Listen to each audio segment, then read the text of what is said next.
When the people of a nation are going through a crisis, it is critical that the government has empathy. Not only that, that a government fully understands what its people are really going through. And we are talking about a normal crisis.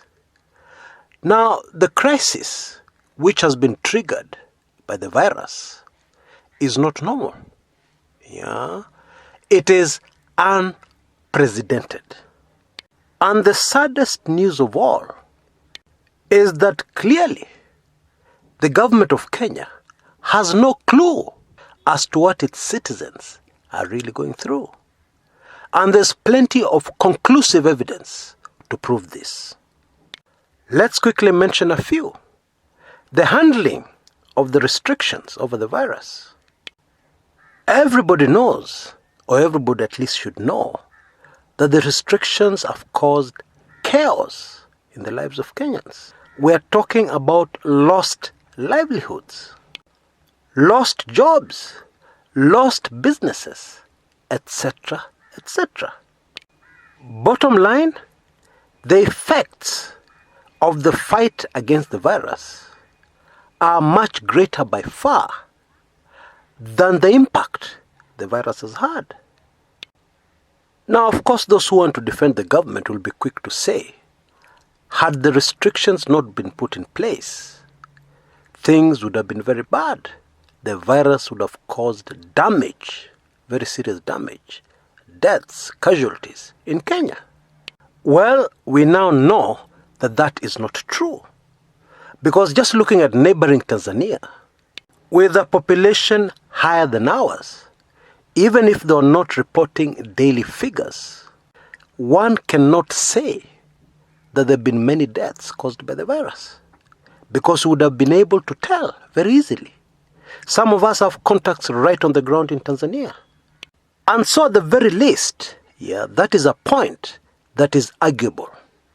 Somebody can argue against it. And when you consider that the full negative impact of the restrictions is yet to be felt by Kenyans, yes, you heard me right, mambo bado. Because the food shortages, the hunger, families going hungry, etc., etc., is yet to kick in. We can expect that within the next 2 or 3 months. Now, if our beloved government fully understood what the people are going through, then they would have acted differently.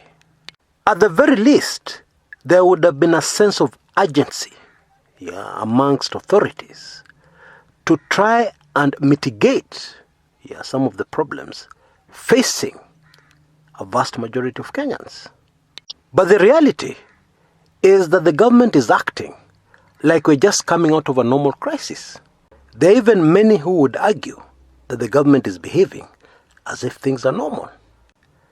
Take the recent annual budget estimates read by the CS in Parliament, which was filled with proposals to increase taxation, and the money set aside to boost various industries was just a drop in the ocean. Something that will have very limited impact. Now, in my last video, I presented to you some of my findings when I went out to Kenyans to find out firsthand what they are really going through. And some people on this channel confused it for a poll. No, it wasn't a poll. Actually, I call this thing that I do regularly, getting a pulse of the nation called Kenya. And I do it religiously, very regularly, so that I'm not caught in the same place I was caught in 2005. Completely disconnected from what is really going on the ground. Now, one thing that was very clear is that we have a huge chunk of our population who are worried about a roof over their heads, rent.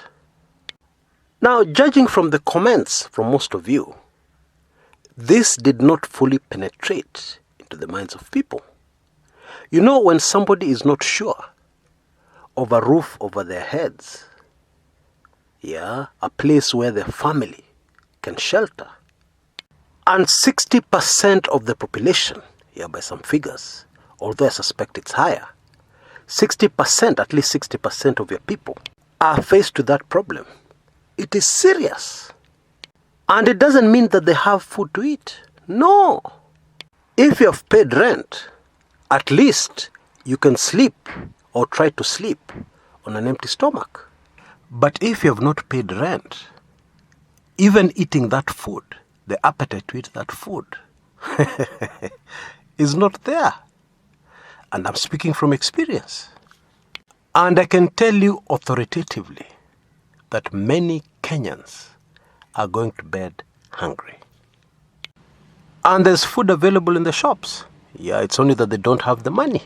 And I don't know how to tell these Kenyans that mambo bado, that a time is coming very soon when even if you have the money, food will be a problem. And clearly, there is no action from authorities. And there's no indication whatsoever that they're aware of this problem facing a vast majority of Kenyans. And that is why taxes are being increased for very basic things. It's business as usual. In the midst of the most unusual thing that has ever happened in the history of mankind. Now, what is most worrying is that we know from history what happens when the government of a country is disconnected from what its people are going through. We know what usually happens. And it is not a good thing for anybody. You know, sometimes we even have politicians pretending to speak on behalf of the people. But this time round, things are so bad for ordinary Kenyans that there are no politicians even pretending to speak on behalf of the people.